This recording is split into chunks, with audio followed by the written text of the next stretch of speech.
You know what's absolutely wild about today's car market? Everything keeps getting bigger, bulkier, and honestly, more expensive. SUVs that feel like moving apartments, electric vehicles with price tags that make your wallet weep. But here's the thing. Not all of us want to pilot a small building down the highway. Some of us actually want something compact, something practical, and here's the kicker, something we can actually afford. So imagine my surprise when I got my hands on this little electric gem that's flipping the script entirely. Let me paint you a picture. We're talking about a vehicle that starts at around 23,500 pounds and maxes out near 28,500. That's shockingly reasonable for an electric vehicle in today's market. But here's where it gets even better. You're getting a 5-year warranty with unlimited mileage. Think about that for a second. Unlimited mileage. The battery coverage? 8 years or 100,000 miles, whichever milestone you hit first. Plus, there's a 12-year anti-perforation warranty thrown in for good measure. This is the kind of confidence manufacturers should have in their products. And frankly, it's refreshing to see. Now, I'm going to walk you through everything you need to know about this compact electric vehicle. We're diving deep into whether it actually delivers on its promises, how it stacks up against the competition, and most importantly, whether it's worth your hard-earned cash. Stick around because some of these findings genuinely surprise me. Let's kick things off with something that makes or breaks electric vehicles. Range anxiety, or in this case, the lack of it. Right out of the gate, every single trim level comes standard with a heat pump. Now, if you're scratching your head wondering what that means, let me break it down.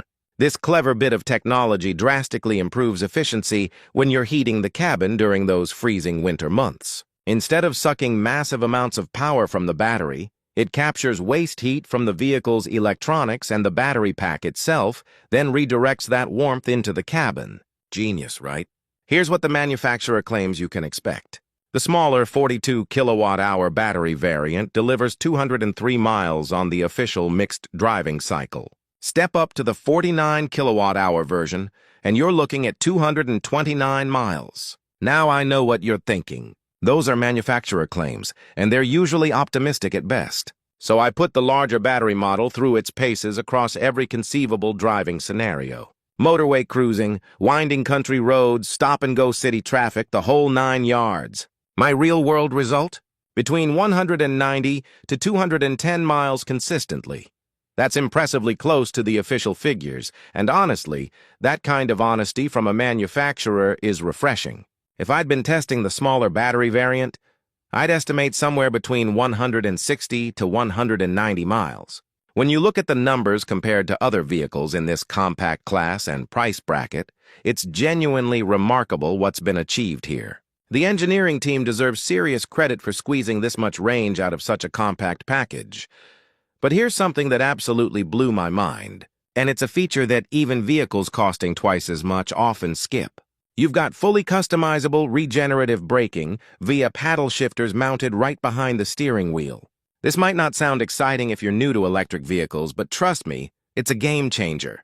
Let me demonstrate what I mean. If I lift off the accelerator with regenerative braking cranked up to maximum, the vehicle decelerates quite aggressively, feeding energy back into the battery. Flip it the other way, dial it down completely, and the car just coasts smoothly when you lift off the throttle at 30 miles per hour, barely slowing down at all. There's also a one-pedal driving mode, and when you activate it, you hear this little confirmation sound. Lift off the accelerator in this mode, and the vehicle comes to a complete stop all by itself. No brake pedal needed. This transforms your driving experience in urban environments completely. You're essentially driving with just one pedal, making your way through traffic with incredible ease. It's intuitive, it's efficient, and honestly, once you get used to it, going back to conventional driving feels primitive. This feature alone showcases the thoughtfulness that went into this vehicle's design. Speaking of charging, because let's face it, that's probably your next burning question. The charging port sits right at the front of the vehicle, nice and accessible. Plug into a rapid DC charger, and you're looking at 73 to 85 kilowatts of charging speed via the standard charging port. That translates to going from 10 to 80% in roughly 30 minutes. Perfect for a quick coffee break on a longer journey. The onboard charger handles 10.5 kilowatts, which means if you find a suitable AC charging station, you can fully charge from 10 to 100% in about 4 to 4.5 hours. Got a standard 7 kilowatt home wall box? You're looking at 6 to 6.5 hours for a complete charge. And if you're stuck with a regular 3-pin plug, well, you'd better be patient because that's going to take 17 to 19.5 hours. Here's a cool bonus, though. On the mid and top-tier models, there's an optional tech pack for just £500 that adds vehicle-to-load capability. What does that mean? You can actually discharge the battery through a 3-pin socket inside the cabin.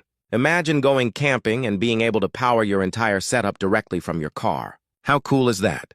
Now let's talk about how this thing actually feels to drive, because specs on paper only tell half the story. The suspension setup is pretty straightforward. You've got McPherson struts up front and a coupled torsion beam axle at the rear. Around town and on the motorway, the ride quality is genuinely pleasant. It soaks up the typical bumps and imperfections you encounter during daily driving without any fuss. But here's where I need to be completely honest with you. When you venture onto rougher terrain, maybe country roads that haven't seen maintenance in a while, or when you hit those aggressive speed bumps that seem designed to destroy suspensions, you'll definitely feel and hear the impacts inside the cabin. That rebound can be pretty pronounced. When it comes to driving dynamics, let's be real. This isn't a sports car, and it's not pretending to be one. You'll experience some body lean when cornering enthusiastically, and the steering connection isn't exactly telepathic, even when you engage the sport mode. But honestly, for the target audience and intended use case, it's absolutely fine. What's more worth mentioning is a slight resonance you might notice at low speeds over uneven surfaces. It's just physics at work, a byproduct of the compact dimensions and cabin size. Also, if you're frequently on motorways and crossing exposed bridges, you might feel some wind buffeting that makes the car feel a touch unsteady. It's not a safety concern, in my opinion, never felt genuinely dangerous or uncontrollable, but if you're a particularly nervous driver, it's something to be aware of. Performance figures probably aren't the top priority for most potential buyers, but let's run through them anyway because they're actually quite interesting. This is a front-wheel drive setup, and unlike some older electric vehicles that could overwhelm their front wheels with instant torque, this one behaves itself beautifully. No torque steer, no wheel spin, just smooth, predictable acceleration. The smaller battery version pumps out 147 Newton-meters of torque with 71 kilowatts of power. That's 95 horsepower in traditional speak. 0 to 62 miles per hour happens in 11.7 seconds. The larger battery model that I tested bumps things up to 85.5 kilowatts or 115 horsepower, shaving the acceleration time down to 10.6 seconds. I actually ran some proper performance testing equipment, and here's what I recorded. 0 to 20 miles per hour in 2.5 seconds. 0 to 30 in 3.87 seconds. 0 to 60 in 9.58 seconds, actually beating the manufacturer's claim slightly. 50 to 70 miles per hour overtaking acceleration came in at 5.46 seconds, with a peak acceleration of 0.39 g. Top speed is electronically limited between 87 and 93 miles per hour, which will be plenty for most people, though if you regularly drive on unrestricted roads, you might find that a bit limiting. Stepping inside, you might expect budget materials everywhere at this price point, and yeah, there's definitely some harder plastics scattered around the cabin. But here's the thing that surprised me. You almost stop noticing them because the materials they did spend money on, the steering wheel, the door trims, the seat upholstery, they all feel genuinely nice. The overall aesthetic works really well, at least in my opinion. I'm sitting in the mid-tier model, so your experience might vary slightly depending on which trim you choose. Every model across the range gets physical buttons and dials on the steering wheel. Proper traditional stalks, too. There's even a dedicated stalk for the gear selector that's genuinely intuitive to use. You've got your media controls easily accessible, and here's something I absolutely love, dedicated physical climate controls. No diving through touchscreen menus while you're trying to keep your eyes on the road. This is such a simple thing that so many modern vehicles get wrong, and it genuinely makes the driving experience so much better. The designers actually thought about real-world usability instead of just chasing minimalist aesthetics. Massive respect for that decision. The technology implementation is solid, too. There's a 10.25-inch display mounted center stage on the dashboard. I'll admit, It's positioned a bit far away, even for someone with fairly long arms like myself. But the screen itself is beautifully vivid and responsive. It supports both Android Auto and Apple CarPlay, though only in widescreen format. I couldn't get Android Auto to connect wirelessly, which was mildly disappointing, but honestly, it didn't really diminish my overall experience with the system. One missed opportunity, though: third-party navigation apps don't feed turn-by-turn directions to the fully digital 10.25-inch instrument cluster. That would have been a nice touch that some competitors offer. Still, the driver's display is crisp clear and offers decent customization options, letting you tailor it to your preferences or link it to whichever drive mode you've selected. There's no head-up display available, not as standard on higher trims and not even as an optional extra. But given the price point, that's hardly shocking. Audio system differs by trim level.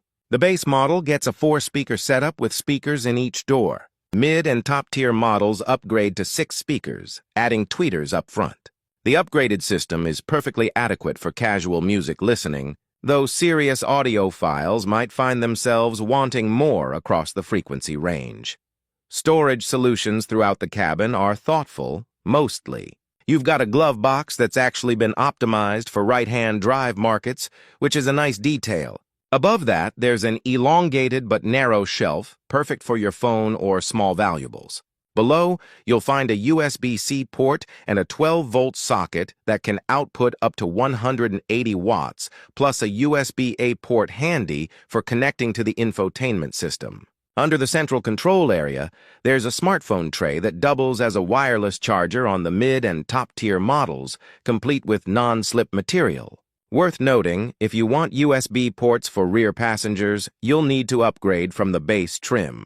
There's another small storage area perfect for your key fob, loose change, or charging cables. The center console integrated into the driver's seat has 2 cup holders and a center armrest. Though the armrest doesn't open to reveal storage, it's purely for comfort. The door bins are frustratingly narrow.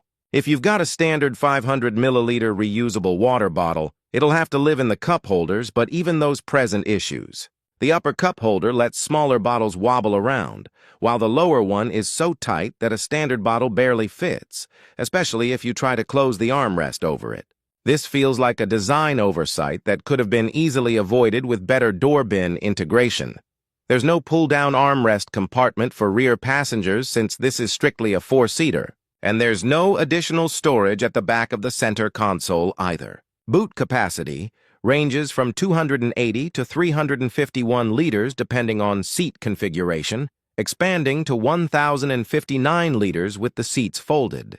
It's not segment-leading by any stretch, but it'll comfortably swallow a few bags or suitcases. Here's the clever bit, though. On the mid and top-tier models, the rear seats both recline and slide forward. So when you're not carrying passengers, you can maximize cargo space significantly. That flexibility explains the range in the official capacity figures. The hatchback design makes loading practical and easy, though there's no power tailgate.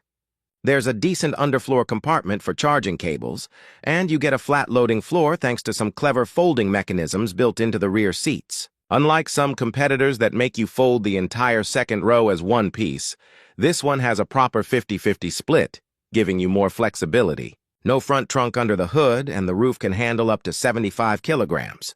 There's no towing rating, which makes sense given the vehicle's size and intended purpose. This brings us naturally to interior space and comfort, and honestly, this is where the vehicle really shines. Despite its compact exterior dimensions, the sense of space inside is remarkable. Headroom is absolutely not an issue. Someone 7 feet tall could sit comfortably in the front without their head brushing the ceiling. The rear compartment has been intelligently optimized too, with excellent headroom and legroom. The reclining and sliding seats on the mid and top models make it even better. The rear footwell is completely flat, which passengers will appreciate. The trade-off? This is strictly a 4-seater. There's no middle rear seat option and no 5-seater variant available at all. Front seats get heating on the mid and top trims, and the steering wheel gets heated too, which is lovely on cold mornings. All trim levels stick with manual seat adjustments only. I found the driving position slightly unusual initially. I ended up sitting a bit further back than I typically would, and despite the steering wheel having good adjustment range, my spatial awareness felt slightly off at first. But here's the thing, after spending more time with the vehicle, it became second nature. Just something to be aware of during test drives. The top-tier trim also includes a sunroof, which floods the cabin with natural light if that's your thing. The exterior design is definitely going to be divisive. From the front, it reminds me a bit of another quirky electric vehicle with its droopy hood line and thin, elongated headlights. There's this 8-bit pixel design language borrowed from some of the manufacturer's other models. The rear end looks modern and cohesive. The side profile, though? That's where opinions will split dramatically. It's genuinely quirky, partly because of that stretched, elongated roofline. Yes, it serves a functional purpose inside, creating all that headroom we talked about. But externally, it definitely looks unconventional.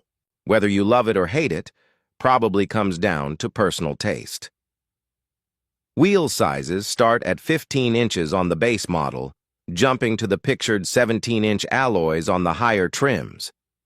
Paint options include solid white for an extra 300 pounds, special or metallic finishes for 600 pounds, a matte color option for 800 pounds, and a two-tone roof design that'll set you back another 500 pounds. Safety credentials are solid. Independent crash testing awarded this vehicle 4 out of 5 stars, with 70% for adult occupancy, 81% for child occupancy, and 67% for safety assistance features. Every model comes loaded with driver assistance systems as standard.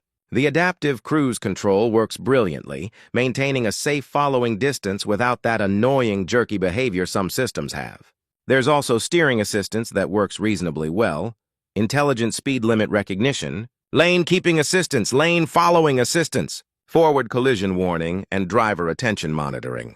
The top trim adds blind spot collision avoidance and a camera-based blind spot monitoring system that displays in the instrument cluster, which is genuinely fantastic.